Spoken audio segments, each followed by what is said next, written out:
মেসওয়াকটা একটা সুন্নত ইবাদত, যেমন তেমন সুন্নত না, বলেছি তো ফরজ সমপর্যায়ের। নবী বলেছেন যদি সুন্নতটা যদি আমার উম্মতের জন্য মেসওয়াক কষ্ট না হতো, আমি নবীজি এটাকে ফরজ করে দিতাম।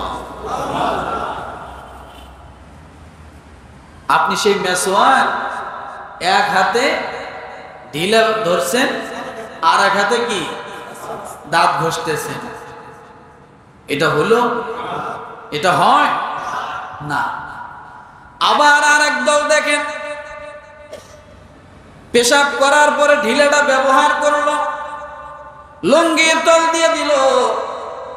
এরপরে আল্লাহর বান্দা হয়তো হাঁটতেছে, পাচারি করতেছে, শুনেছে 40 কদম হাঁটা লাগবে, এমন হাঁটা হাঁটতেছে, বাতাসে লুঙ্গি ধুলা জাপান আর জার্মান যাইতেছে, কোনো খবর নেই।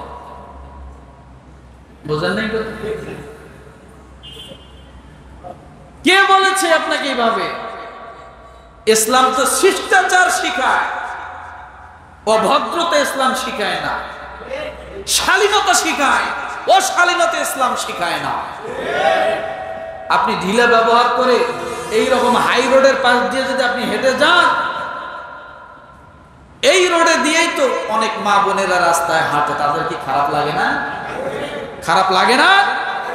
তাহলে আপনি কোন ধরনের মুসলমান যে আপনি ঢিলা হাতের মধ্যে ব্যবহার করতে নিয়ে আপনি রাস্তায় হাঁটতেছেন? মানে ওই যে পাগড়ির সুন্নত ফজিলত শুনিয়ে লঙ্গি দিয়ে পাগড়ি পরার মতো হয়েছে। লঙ্গি খুলে কি করছে? তো জিজ্ঞাসা করছে, কি রে লঙ্গি কই? কই যে পাগড়ি। অথচ আসল জিনিস কি? রিং, পিস্টন, বল বেয়ারিং সব কি দেখেন খোলা। এই দশা হয়েছে যে 40 কদম করতে যায় আর ঢিলা ব্যবহার করতে যায়, উনি পুরা এলাকা সদরঘাট বানায় দিছে, উনি রাস্তা দিয়ে হাঁটতেছে। এটা ইসলামের শিষ্টাচারের ভিতরে পড়ে না। না, আপনি যেখানে ঢিলা ব্যবহার করবেন ঠিক সেখানেই দাঁড়ান, সেখানে একটু লাড়াচাড়া করেন, পাটা উঠানামা করেন, একটু আবদান বসা বসি করেন, তাতেই যথেষ্ট। একটু পুতুনি দেন, একটু খাফুরি দেন, তাতেই যথেষ্ট। কিন্তু না, আপনি বাজারে যাইতেছেন, এখন রাস্তার কিনারে পেশাব করছে, এখন ওখান থেকে একটা ইটের দলা নিয়ে আপনি হাঁটতে হাঁটতে যাইতেছে। এখন মাছ আছে, বোন কে সামনে আছে এটা দেখার কোনো খোঁজ খবর নেই। এইগুলার জন্যই তো ইসলাম কলঙ্কিত কিছু মানুষের জন্য। ইসলাম কিভাবে ক্ষুদ্র ক্ষুদ্র জিনিস দিয়ে মানুষের সামনে অসৌন্দর্য করে, ইসলাম তাকে মানুষের চোখে অসৌন্দর্য বানানো হয়েছে, যার কারণে ভয় পায় যে ইসলাম যদি শাসন ক্ষমতায় আসে আমরা কি বেড়াইতে পারবো? হ্যাঁ, আমরা কি বেড়াইতে পারবো? কেন এত ভয় পায়?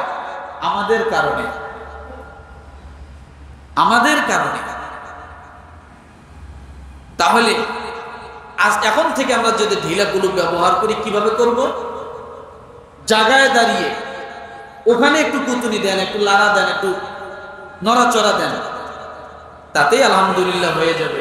আপনার 40 কদম হাঁটতে হবে না, আপনার এই মাথার থেকে ও মাথা হাঁটতে হবে না। আপনি এতটুকু মাথায় রাখবেন, এই রাস্তা দিয়ে অনেক মা বোনেরাও চলে। মা বোনের না চলে, একজন পুরুষ আর একজন পুরুষ চলে। কেন এটা করা যাবে?